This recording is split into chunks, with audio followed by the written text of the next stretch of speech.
नमस्कार। उत्तर प्रदेश माध्यमिक शिक्षा सेवा चयन बोर्ड के तहत साक्षात्कार देने वाले समस्त शिक्षकगण का संस्कृत प्रभा यूट्यूब चैनल पर स्वागत है। आज मैं बात करूंगा टीजीटी पीजीटी 2016 के साक्षात्कार को सफल बनाने के लिए 14 सूत्रों पर। जी हाँ, 14 सूत्र हैं। इनको प्रारंभ से लेकर के अंतिम तक पूरा वीडियो देख करके समझिएगा और इसी के हिसाब से कार्य करिएगा। निश्चित रूप से 100% आप सबका साक्षात्कार बहुत ही अच्छा जाएगा, जिससे आपका सिलेक्शन भी अंतिम रूप से सुनिश्चित हो सकता है। तो चलिए देखते हैं, बात करते हैं। पहला बिंदु, सबसे पहले आप सबको बता दूं कि संस्कृत प्रभा प्रयागराज आपके साथ है। संस्कृत प्रभा यूट्यूब चैनल से जुड़े और पाए महत्वपूर्ण पाठ्य सामग्री एवं अन्य महत्वपूर्ण सूचनाएं। साक्षात्कार के पहले इन प्रमुख बिंदुओं पर आप ध्यान देंगे। पहला बिंदु है, सबसे ज़रूरी तथ्य कि आप साक्षात्कार के नाम पर अपने अंदर भय न आने दें। देखिए, सबसे वीकनेस पॉइंट है साक्षात्कार अच्छा न होने का। आप सकारात्मक रहें, बिल्कुल सकारात्मक रहें। साक्षात्कार के नाम पर आप साक्षात्कार को बिल्कुल एक बहुत बड़ा पर्वत न बनाएं। ये कोई पर्वत पठार नहीं है। साक्षात्कार जब आप देने जाते हैं, एकदम कूल रहें। और साक्षात्कार की डेट आ गई तब भी आप इतना माइंड में अपने इतना सेट कर लिए हैं कि अरे बाप रे, साक्षात्कार किस प्रकार का होगा। तो मैं आपको बता दूं कि साक्षात्कार बहुत ही आसान तरीके से होता है। साक्षात्कार बहुत ही आसान तरीके से होता है। जिसको आप एक पर्वत और पठार मानते हैं, वह बिल्कुल एक छोटी सी नदी की धारा है। आप जैसे ही प्रवेश करेंगे, आपका समय 10 से 15 मिनट 20 मिनट जो भी साक्षात्कार होगा, उस समय अपने आप को बिल्कुल भयभीत न होने दें और अच्छे से कूल होकर के आप बैठिए। आपका साक्षात्कार अच्छे तरीके से निपट जाएगा। तो चलिए देखते हैं, ये पहला पॉइंट है। दूसरा है, साक्षात्कार के एक दिन पहले, साक्षात्कार के एक दिन पहले साक्षात्कार स्थान पर पहुँचे और अच्छी तरह से नींद जरूर लें। नींद मतलब सोना। मतलब कुछ लोग तो उसी समय इतनी लापरवाही करते हैं कि साक्षात्कार के दिन कहीं उनकी टैक्सी लेट हो जाएगी, कहीं जाम में फंस जाएंगे, कहीं पर अपना डॉक्यूमेंट्स भुला गए, कहीं दुकान पे रख के चले आए, कहीं फ़ोटो कापी नहीं करवाए थे, कहीं पर साक्षात्कार पत्र डाउनलोड किए तो वो कहीं गिरा दिए, कहीं डॉक्यूमेंट्स गिरा दिए। इन सभी बिंदुओं को भी आप अच्छी तरीके से सावधानीपूर्वक अपना काम करेंगे। अपने समस्त डॉक्यूमेंट्स को अच्छी तरीके से सेफ रखेंगे, कहीं पर उसको खोने नहीं देंगे। और आप जो समस्त डॉक्यूमेंट्स, आपको जो जो चीज़ें मांगी गई हैं, उन सभी बिंदुओं को, उन सभी कागजात को आप अच्छी तरीके से तैयार रखेंगे। एक दिन 2 दिन पहले से आप अपना तैयारी कर लीजिए, क्योंकि साक्षात्कार जितना मायने नहीं रखता है। आप अगर एक भी कागज़ अपना खुआ देंगे तो निश्चित रूप से आपका माइंड, आपका दिमाग दिग्भ्रमित रहेगा और उसी पर बार बार जाएगा। फिर आपका साक्षात्कार अच्छा होने की कोई उम्मीद नहीं बनती है। ठीक है, तो ऐसी उम्मीद करूंगा कि आप सब इस प्रकार का कार्य नहीं करेंगे। समस्त आवश्यक वस्तु घर से निकलते समय जरूर रख लें। देखिए, आवश्यक वस्तु, इसमें कोरोना महामारी है। आवश्यक वस्तुओं में आपके समस्त डॉक्यूमेंट्स जो वहाँ पर मांगा गया है, जितनी कापियाँ मांगी गई हैं, जितने प्रति में, आपसे फ़ोटो नहीं मांगा गया, लेकिन फ़ोटो ज़रूर रख लीजिएगा। 4-5 आप फ़ोटो रख लीजिएगा। साथ ही साथ अपना एडमिट कार्ड, साक्षात्कार पत्र को अगर वो 1 सेट मांगा है तो आप 2 सेट में रख लो। पेन, कलम, ये सब आपके समस्त आवश्यक वस्तुएं हैं।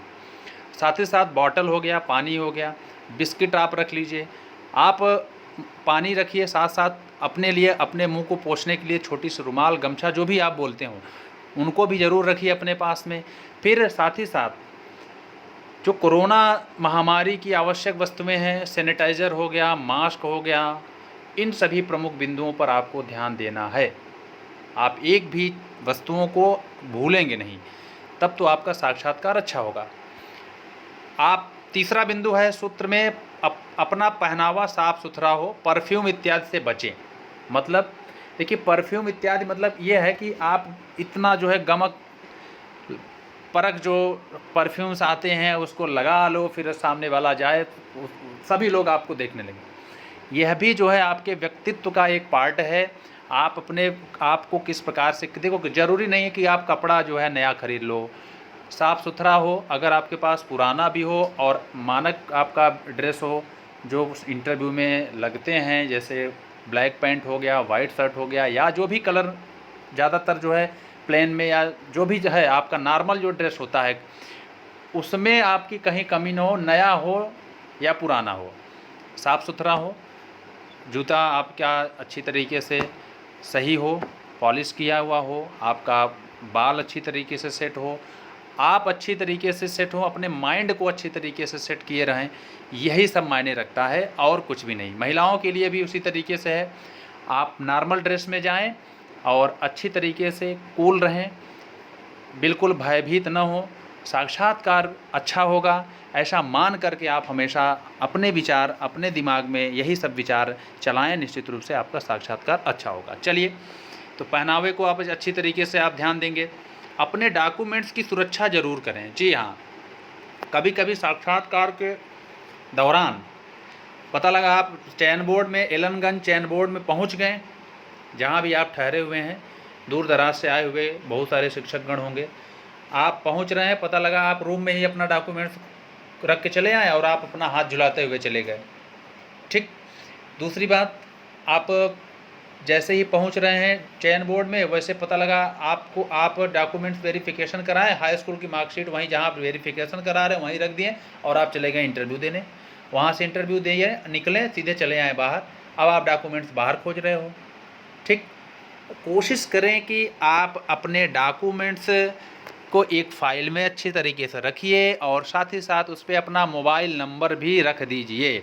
कहीं गिरता है, कहीं खोता है तो आप मोबाइल नंबर दिए रहेंगे तो आजकल सभी लोग जो है हरकत नहीं करते हैं, गलत काम नहीं करते हैं, बहुत सारी मानवता भी है। आजकल लोग आपको कॉल करके बुला सकते हैं, आपका डॉक्यूमेंट्स दे सकते हैं। तो चलिए, चैन बोर्ड के अंदर की आवश्यक सावधानियां रखें। अंदर मतलब कि आप डिसिप्लिन में रहें, कभी कोई चपरासी या बाबू या क्लर्क या जो भी आपको मिले आपसे कुछ कहे तो उसकी बातों को आप अच्छी तरीके से सुनिए और निवेदन करते हुए कोई काम करना है, नहीं समझ में आ रहा है तो निवेदित करते हुए आप पूछ सकते हैं कि सर यहाँ पे समस्याएं हैं। ये आवश्यक सावधानियां हैं चयन बोर्ड के अंदर की। प्रवेश करिए, जहाँ जहाँ आपको कहा जाता है, जिस गेट पर कहा जाता है, जिस गेट से अंदर जाने की बात कही जाती है, आप वहाँ जाइए। सोशल डिस्टेंसिंग का पालन करते हुए सामाजिक दूरी ज़रूर बना के रखिए, सैनिटाइज़र इत्यादि का प्रयोग करते रहिए, क्योंकि गैदरिंग हो रही है और इस समय प्रयागराज में कोरोना बहुत तेज़ी से फैल रहा है, तो कहीं न कहीं से आपको सावधानी भी करना है और साक्षात्कार अच्छे तरीके से दे करके आना है। तो अगला है अपना डॉक्यूमेंट्स वेरिफिकेशन करवाएं। फिर जैसे आप जाते हैं, आपको आपका डॉक्यूमेंट्स वेरिफिकेशन होगा, वेरिफिकेशन के बाद आपको ऊपर भेज दिया जाएगा सचिव महोदय के, जहाँ भी सचिव महोदय बैठते होंगे वहाँ से आपको एक पर्ची मिलती है जिस पर आपका बोर्ड लिखा रहता है। आपको पहले ये नहीं पता रहता है कि किस बोर्ड में जाना है। 4 बोर्ड होंगे, 5 बोर्ड होंगे। साक्षात्कार कला और संस्कृत का एक साथ चल रहा है तो जाहिर सी बात है तीन बोर्ड या 4 बोर्ड संस्कृत का होगा तो 2 बोर्ड कला का होगा, या 3 बोर्ड संस्कृत का होगा तो 2 बोर्ड जो है कला का होगा, या 3 बोर्ड संस्कृत का होगा तो 3 बोर्ड जो है, जिस प्रकार का बोर्ड की संख्या कितनी है या किसी को पता नहीं है, फिर भी आपको जिस बोर्ड में आपका जो पर्ची मिलेगी उस पर्ची को देखिएगा, आपको पता चल जाएगा किस बोर्ड में आपको जाना है। आप उसी बोर्ड के सामने जाएंगे तो हो सकता है वहाँ सामने कुर्सी लगी हो बैठने के लिए, अगर नहीं लगी होगी तो आप खड़े रहिएगा। जिस क्रम में आपको जाना होगा, जैसे पहला क्रम है, दूसरा, तीसरा जो भी है, उसी क्रम में आपको बुलाया जाएगा और सचिव से आपको साक्षात्कार बोर्ड का नाम मिलेगा, किस बोर्ड में आपको जाना है, किस बोर्ड में होगा, वहाँ जाकर अपने क्रम का इंतज़ार करना है। 8वां है, जब आपको अंदर बुलाया जाए तो आपको तनिक भी अंदर जाते समय डरना नहीं है। जी बिल्कुल, कूल होके जाइए, एकदम निश्चिंत, जैसे आप बाहर रहते हैं, आम जनता से ऐसे बात करते हैं, अपने भाई बंधु से बात करते हैं, अपने मित्र से बात करते हैं, उसी तरीके से कूल होकर के अपने आप को मान बैठे कि साक्षात्कार होगा। कोई अमेरिका से कोई साक्षात्कार लेने नहीं आएगा, ना तो अमेरिका के कोई व्यक्ति यहाँ पर साक्षात्कार देंगे। ठीक है, तो आप अच्छी तरीके से कूल माइंड होकर के आप प्रवेश करिए और इजाज़त ले लीजिए। अगर आपको बेल वहाँ से अंदर दबा करके या चपरासी आपको बुलाता है तो अच्छी बात है, अगर बेल दबा करके आपको बुलाया जाता है तो आपका क्रम है, तो आपको जाना है और परमिशन लेना है कि महोदय मैं अंदर आ सकता हूँ या आ सकती हूँ। अब देखिए, संस्कृत में साक्षात्कार होना है जिनका, तो ये डरेंगे नहीं कि संस्कृत में बोलेंगे तभी अंदर जाने देंगे, नहीं, ऐसा कुछ नहीं है। आप अपनी भाषा में, जो भी आपकी भाषा है आप बात कर सकते हैं, ठीक है। अंदर प्रवेश करते ही आपको सभी से प्रणाम या नमस्ते करना है और सहज भाव से यदि वहाँ कोई बोलता है कि आइए आइए बैठिए बैठिए, तो आप बैठ जाएं, अन्यथा आप खुद से पूछ करके ही बैठें कि महोदय क्या मैं बैठ सकता हूँ या बैठ सकती हूँ, तो आपको कहेंगे बिल्कुल बिल्कुल बैठिए। आप जैसे ही बैठेंगे वैसे ही 2 सदस्य या 1 सदस्य, 2 या 4 जो भी एक्सपर्ट होंगे, उनको आप एक बार अच्छी तरीके से कूल हो करके थोड़ी सी नज़र दौड़ा लेना है। अर्थात बैठते ही आपको एक तरफ सभी को एक बार देख लेना है, उसी समय अपने माइंड को सेट कर लेना है। आप कूल हो जाइए, क्योंकि आपके अंदर थोड़ी सी हेजिटेशन रहेगी कि अरे कहाँ आके बैठ गए हैं, ऐसा आपके अंदर यद्यपि आना नहीं चाहिए। तो ये 11वां बिंदु है, 11वें सूत्र पे हम बात कर रहे हैं कि आपको नज़र दौड़ा लेना है सभी के फेस पर, जो भी आपके सामने जो विषय विशेषज्ञ और विद्वान बैठे होते हैं, ठीक है। अब देखिएगा 12वां है, किसी भी प्रश्न का जवाब देने से पहले प्रश्न को अच्छे से सुने फिर जवाब दें। देखिए यहाँ मैं बात कर दे रहा हूँ, आप पाठ्यक्रम को जो भी पढ़े हैं, जिस प्रकार से पढ़े हैं, आप अपने पाठ्यक्रम को पढ़ के जाइएगा। बस नॉर्मल प्रश्न ही उठते हैं, प्रश्नों पर प्रश्न बनते हैं, प्रश्नों से प्रश्न निकाला जाता है, आपसे पूछा जरूर जाएगा कि आप क्या अध्ययन करके आए हैं, तो आप नॉर्मल तरीके से बोलिएगा कि पाठ्यक्रम में जो भी पुस्तकें हैं उसका हमने सामान्य अध्ययन किया है, विशेष रूप से इस ग्रंथ का हमने अध्ययन किया है। तो आपका उसी से प्रारंभ हो जाता है कि चलिए सुनाइए, एक श्लोक सुनाइए, या आप कला के हैं तो कला से टॉपिक जो आप बताएंगे तो उस टॉपिक से आपका प्रश्न उठना स्टार्ट हो जाएगा। इसी प्रकार से हिंदी, सामाजिक विज्ञान, जितने भी साक्षात्कार होंगे सबके लिए ऐसे ही टॉपिक बनते चले जाते हैं, ठीक है। तो उम्मीद करूँगा कि आप सबके सभी बिंदु अच्छे लग रहे हैं, और जिस प्रश्न का जवाब न पता हो तो उसके लिए आप क्षमा मांग सकते हैं कि क्षम्यतां महोदय, मैं इस पर पढ़ी हूँ या पढ़ा हूँ, लेकिन इस समय इस दिमाग में आ नहीं रहा है, माफ़ी चाहूँगा। और अगर आपसे अगला जवाब इसका जवाब याद नहीं आ रहा है, ऐसा आप दे सकते हैं, और फिर अगला प्रश्न पूछा जाता है तो उसका जवाब आप देने का प्रयास करें। साक्षात्कार के बाद बाहर आते वक्त पुनः सबको प्रणाम करें और फिर बाहर आ जाएं। तो आपका यही एक तरीके से व्यक्तित्व देखा जाता है कि आप अंदर प्रवेश करते समय आपका पहनावा, आपकी बोलचाल की भाषा, आपने किस प्रकार से जवाब देने की चेष्टा की, आप डरे नहीं, भयभीत नहीं हुए। आपसे कुछ अगर पढ़ाने के लिए, लिखने के लिए कहा जाता है तो बिल्कुल आप जो सरल हो वही उठा के पढ़ाओ। ज़रूरी नहीं है कि आप विद्वान नहीं हैं, इतने बड़े विद्वान नहीं हैं, जो आपके सामने बैठे हैं उनसे तो कहीं ना कहीं आप पीछे ही होंगे, आप आगे नहीं होंगे विद्वता के मामले में, ठीक है। तो आप अपने आप को छात्र मान करके ही आप जाइए।